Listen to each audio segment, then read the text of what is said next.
स्वास्थ्य, स्वच्छता, समृद्धि, संपोषकीयता और सौहार्द। ये 5 दिन का पर्व है अश्विन भाई, जैसे आज से प्रारंभ होता है। इसको हम लोगों ने क्या कर दिया, धनतेरस। अच्छा, मान लीजिए धनतेरस है कि 13वां दिन होता है कृष्ण पक्ष का, और उस दिन आपने धन से जोड़ दिया। लेकिन धन क्या था भारतीय संस्कृति के अनुसार? सबसे बड़ा आरोग्यम धन संपदा।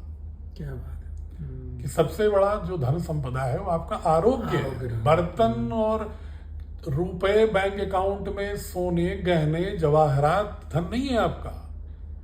ये जो मानव शरीर है, सारी पृथ्वी के मिनरल्स के भी मालिक आप हो जाए, लेकिन अगर ये आरोग्य में नहीं है तो आप क्या सुख भोग सकते हैं, क्या आनंद प्राप्त कर सकते हैं? और क्या ये जो मानव की शरीर है, इसकी कोई कीमत हो सकती है क्या बाजार में? इसकी तो मिलियंस ट्रिलियंस कुछ भी कोई नहीं लगा सकता। तो इसलिए उन्होंने कहा था, इसलिए महर्षि धन्वंतरी का अवतरण दिवस आज मनाया जाता था। प्रारंभ यहाँ से होती है। इसको मैं कहता हूँ स्वास्थ्य। आज स्वास्थ्य दिवस है भारतीय संस्कृति का, कि अपने आरोग्य के बारे में समग्र स्वास्थ्य के रूप में विचारण करो, न कि जाकर के बाजारों में बर्तन खरीद करके कि नहीं बर्तन लाएंगे तो लक्ष्मी नहीं आएंगी, एक सामान नहीं खरीदेंगे। तो एक तरह से कैपिटलिज्म के मार्केट बेस्ड फेस्टिवल बना दिया हमने इसको। दूसरा दिन इतना महत्वपूर्ण है, वो है स्वच्छता।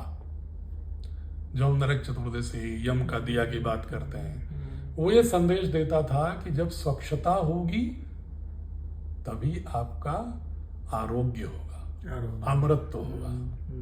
तो पहला दिन हो गया स्वास्थ्य, दूसरा हो गया स्वच्छता, तीसरा दिन है समृद्धि का, जिसको लक्ष्मी भोजन के रूप में हम कहते हैं। कि जब आप आरोग्यवान होंगे, आपके चतुर्दिक पर्यावरण में स्वच्छता होगी, मन में स्वच्छता होगी, विचारों में, शरीर में, पर्यावरण में,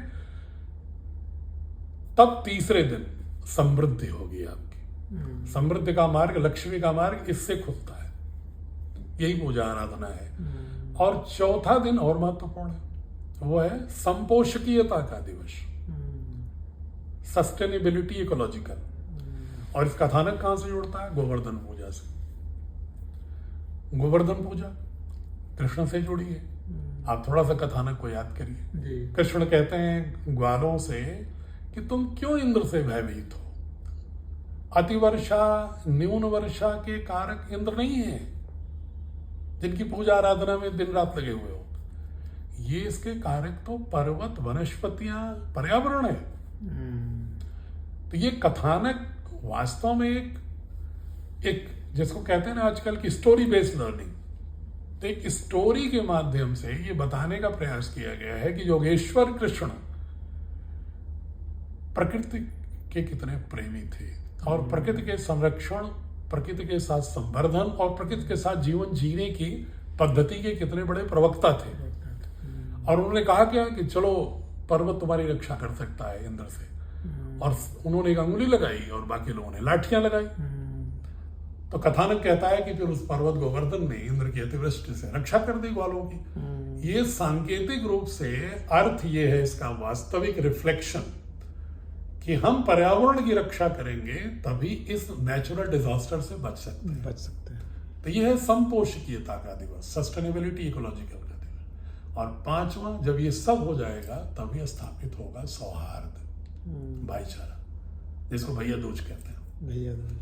तो भैया दूज का मतलब सिर्फ ये नहीं था कि बहन और भाई के बीच का रिश्ता।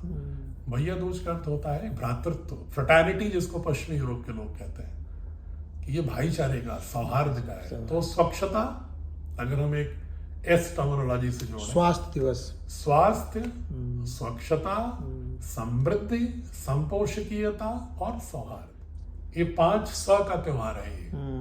और तब जाकर के अपने सत्व का बोध होता है।